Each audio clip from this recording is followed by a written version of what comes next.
En poco más de media hora, los féretros con los cuerpos de los reporteros asesinados en Burkina Faso aterrizarán en la base militar de Torrejón, en Madrid.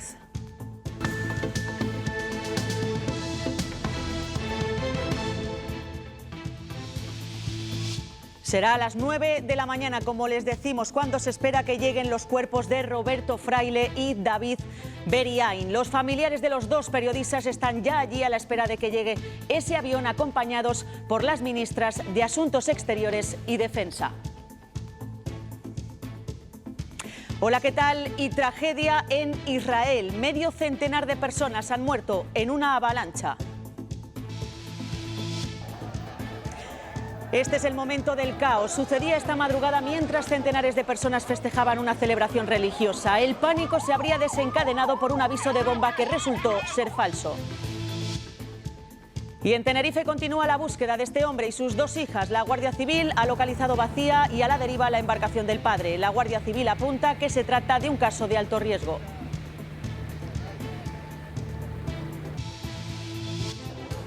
Y España bate de nuevo su récord de vacunación en las últimas 24 horas, el día que se espera que se supere la barrera de los 150 millones de contagios en el mundo. Y hoy sabremos qué vacuna se les administrará a los menores de 60 años que ya cuentan con una dosis de AstraZeneca. Y en cuanto al tiempo, parece que este fin de semana vamos a cambiar el paraguas por el abrigo, Francisco. Sí, Ana, tenemos una pequeña tregua durante hoy por la mañana y por la tarde se van a volver a formar esas nubes que nos dejan chubascos y tormentas en los extremos, pero ya van a ser menos intensas que los días anteriores. Mañana también perderán fuerza, pero van a ir bajando los termómetros.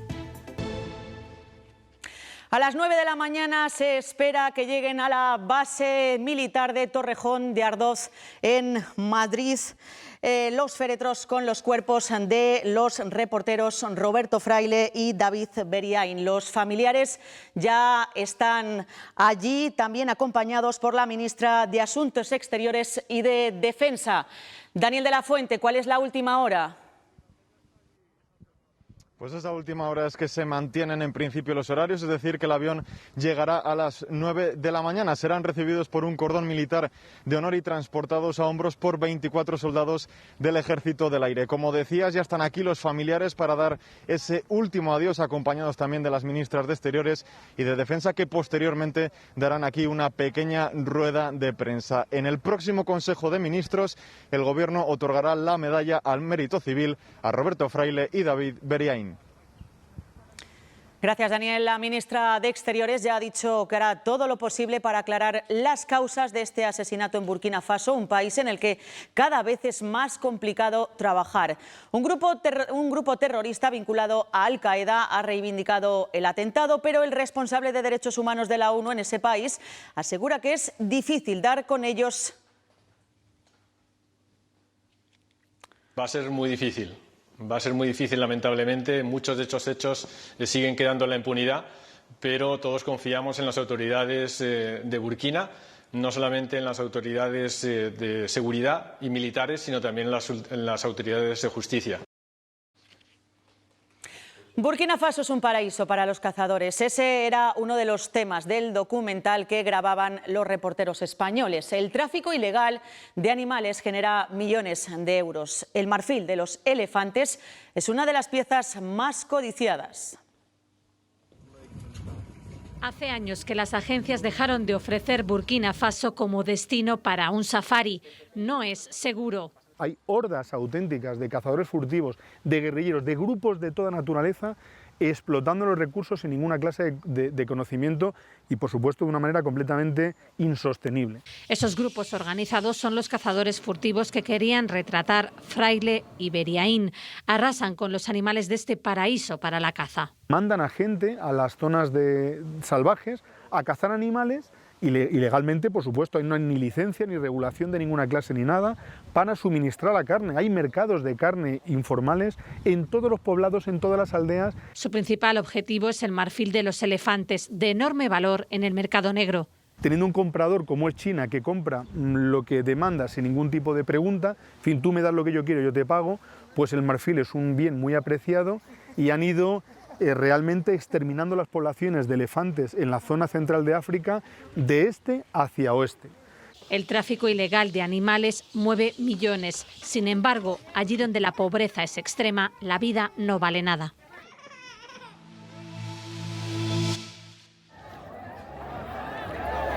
Es el momento de la avalancha. Ha sucedido esta madrugada en Israel. Al menos 50 personas han muerto y más de un centenar han resultado heridas. Se cree que la estampida podría haberla provocado una alerta de bomba que resultó ser falsa. Celebraban la festividad, el evento más concurrido en el país desde el inicio de la pandemia. La India está al límite, es ya el epicentro mundial de la pandemia. Los sepultureros trabajan 24 horas al día y las bombonas de oxígeno son un producto de lujo en el país asiático. Miles de personas huyen de Nepal por miedo al contagio, refugiándose en zonas más rurales.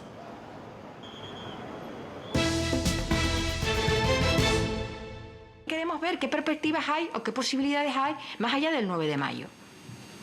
No podemos seguir en un estado de alarma indefinido. No podemos seguir. El Gobierno da por cerrado el debate del estado de alarma, que no continuará en vigor a partir del 9 de mayo. Aseguran que todo va a ir mucho mejor con la vacunación. Sin embargo, las comunidades autónomas piden prolongarlo o herramientas jurídicas suficientes. Castilla y León, País Vasco y Castilla-La Mancha piden alargar el estado de alarma para todo el país. Es que no se puede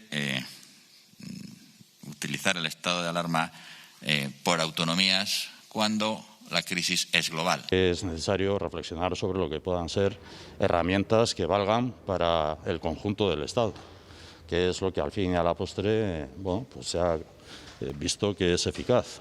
Al menos se pudiera mantener un mes. Ya sé que es doloroso, ya sé que es incómodo. Pero el Gobierno no se mueve. Esto no se puede mantener indefinidamente en el tiempo. Así, varias autonomías reprochan a Sánchez que tampoco les proporcione otro asidero jurídico al que aferrarse. Y no es un problema sobrevenido, es una pandemia, llevamos ya 14 meses. Por tanto, es imperdonable que no se haya buscado una alternativa por parte del Gobierno nacional. Imagino que el Gobierno está esperando a tomar medidas impopulares al fin de la campaña en Madrid. Los partidos de la oposición reclaman a Moncloa que actúe. Porque la pandemia no está de vacaciones ni está de campaña. Y es todo lo que propone el Partido Popular, digo que no. Pablo Casado lamenta que esta sea la razón por la que el Gobierno no ha diseñado un plan jurídico alternativo. Y la vacuna de Pfizer para niños podría estar lista a partir de este verano en Europa. Se administraría a los menores a partir de 12 años y su eficacia, dice la farmacéutica, alcanzaría el 100%.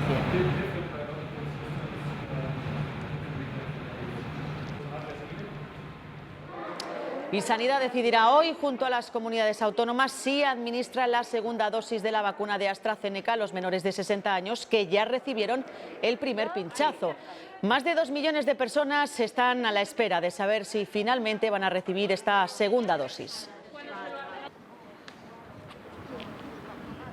La evolución de la pandemia nos deja hoy estas cifras. Castilla y León vuelve a rozar los 400 casos y 2 fallecidos. Y preocupa especialmente la situación de 2 provincias, de Segovia y de Burgos. Y en España la incidencia sigue estable. País Vasco es la comunidad con peor situación epidemiológica. En el mundo se han superado ya la barrera de los 150 millones de contagios.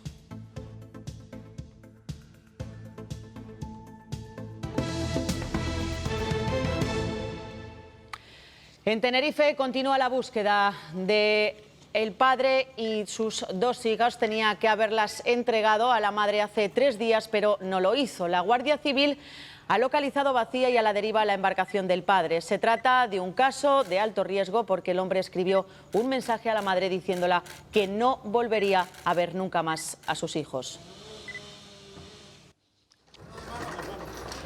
22 años y medio de cárcel por asesinato y 4 por robo con violencia. Es la pena que ha impuesto la magistrada al acusado por el crimen cometido en 2017 en San Andrés de Rabanedo, en León. Además, deberá satisfacer indemnización por valor de casi 200.000 euros para compensar a la viuda del fallecido por la pérdida de su marido, los gastos del sepelio y las secuelas psíquicas que le dejaron los hechos. La sentencia considera probado que el acusado mató de una puñalada al jubilado movido por el interés de conseguir un beneficio económico ilícito.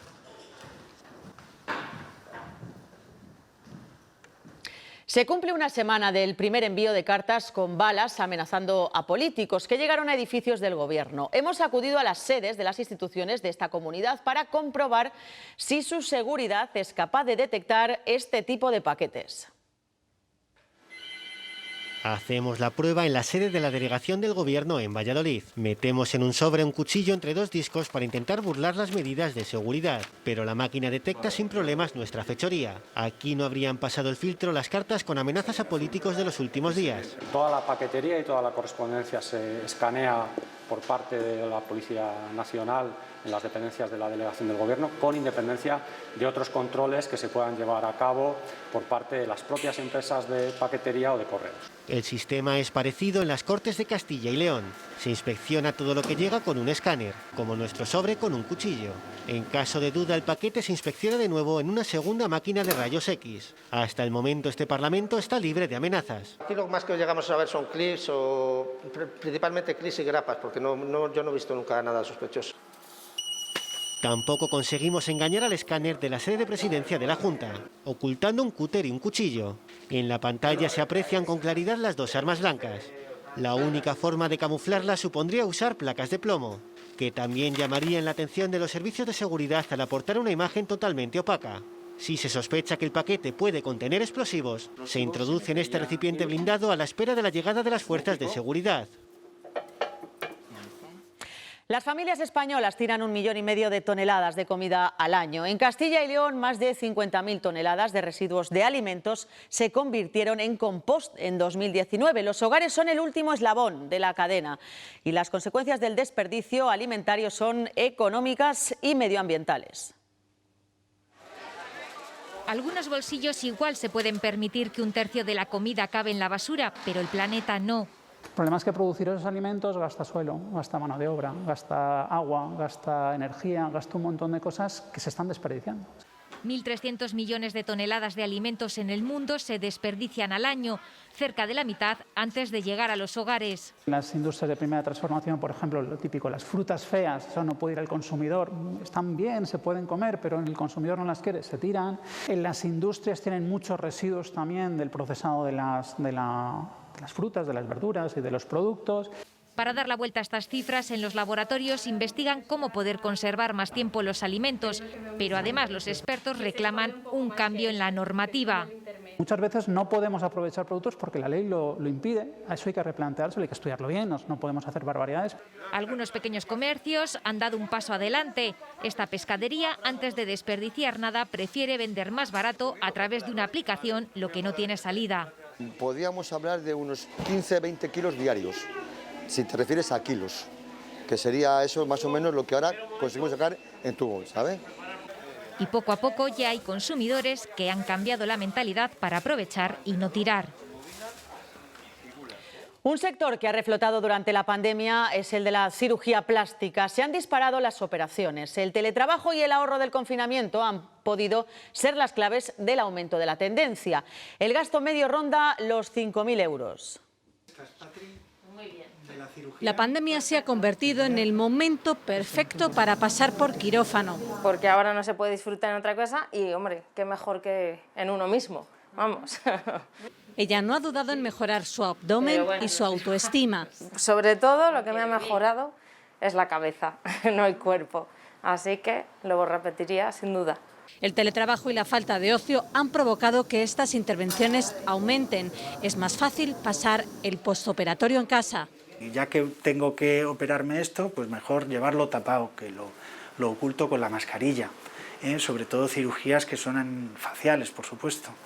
El precio de estas intervenciones oscila entre los 3.000 y los 6.000 euros. La economía nacional no va bien, pero sigue habiendo mucha gente que sí que dispone del dinero suficiente para hacerse cirugías estéticas. Ahora la mayoría se hacen en el rostro. A la nariz y a la boca, como no la vemos, pues yo creo que tiene menos demanda, pero los párpados tenemos una racha muy buena de pacientes que solicitan que se los mejoremos. Su actividad ha aumentado hasta un 40%. También están al alza los retoques que no precisan bisturí.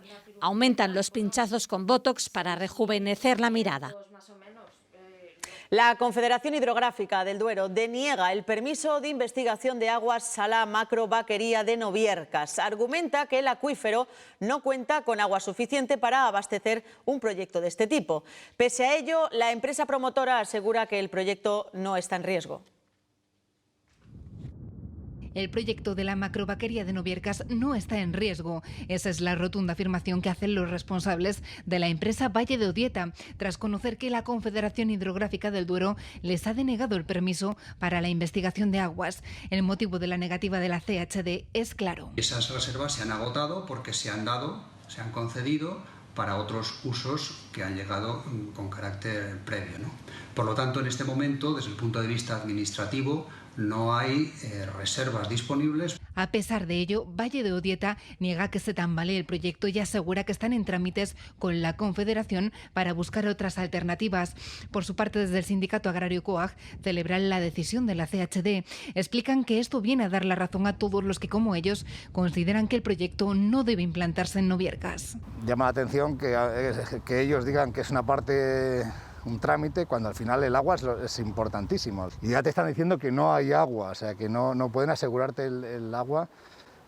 Yo entiendo que ellos quieran seguir insistiendo en su proyecto y seguir presionando. Al margen de opiniones, esta es una nueva traba para un proyecto en el que se lleva trabajando desde hace más de 6 años y que pretende alojar más de 23.000 cabezas de ganado en el municipio de Noviercas.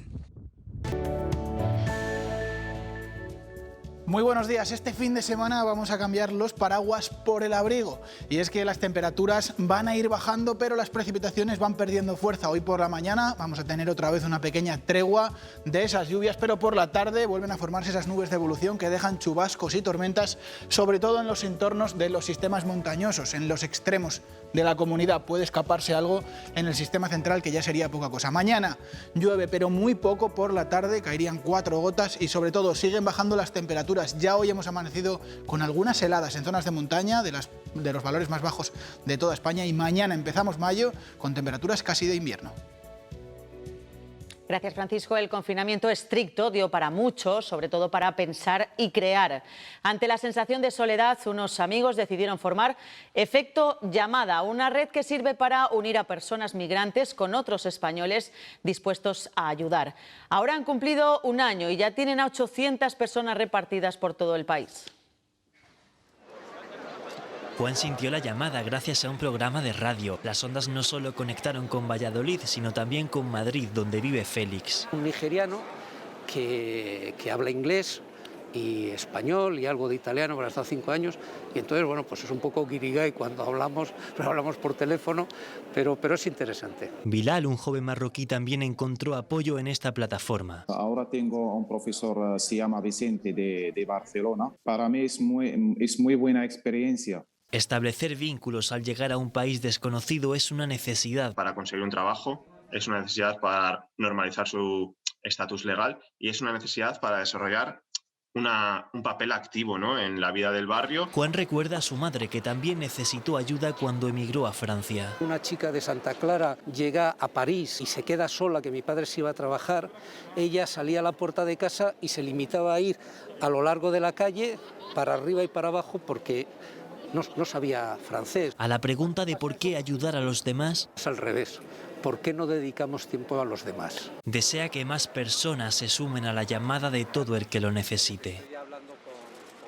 El obispo emérito de Palencia y fundador de Hombres Nuevos, Nicolás Castellanos, optará al Premio Nobel de la Paz. Anoche, en el programa Cuestión de Prioridades, confirmaba que ha plantado su tienda en Bolivia para reducir la frontera de la pobreza. Allí su fundación lleva 16 años trabajando con los más desfavorecidos. Las becas universitarias por $260, un joven candidato a delincuente puede estudiar un año en la universidad. Le cubre en la universidad, que es poco lo que tiene que pagar, el transporte, la alimentación, las fotocopias, y así hemos formado en Bolivia 5.000 profesionales, 5.000 licenciados. La Filmoteca de Castilla y León ha reabierto sus puertas en Salamanca. Su muestra permanente se reestructura con una llamativa exposición temporal, Trampantojos. La colección de Venancio Gombau fue oficialmente el primer depósito de la Filmoteca Regional hace más de 30 años. Por eso, el reinicio de la actividad de cara al público solo podía pasar por aquí. Con trampantojos se rescatan algunas de las imágenes más llamativas de las series de retratos a actores de teatro que realizó Gombau en los primeros años del siglo XX. Estas imágenes salen además palabras que están completamente olvidadas y en desuso. Cuplé, vodevil, canzonetista, dramas románticos, dramas históricos en el teatro, esa riqueza tremenda de géneros que daba el siglo XIX en la escena española, incluida en Salamanca. ¿Por qué? Porque todos estos actores que están aquí formaron en su día parte de las compañías que venían al Teatro Liceo. Con esta muestra además se reimpulsa la propia oferta de la Filmoteca Regional, que ha reestructurado su exposición permanente. En 2019 más de 28.000 personas pasaron por la Casa de las Viejas para conocer el testimonio gráfico de la memoria de Castilla y León. Con trampantojos, por fin el juego continúa.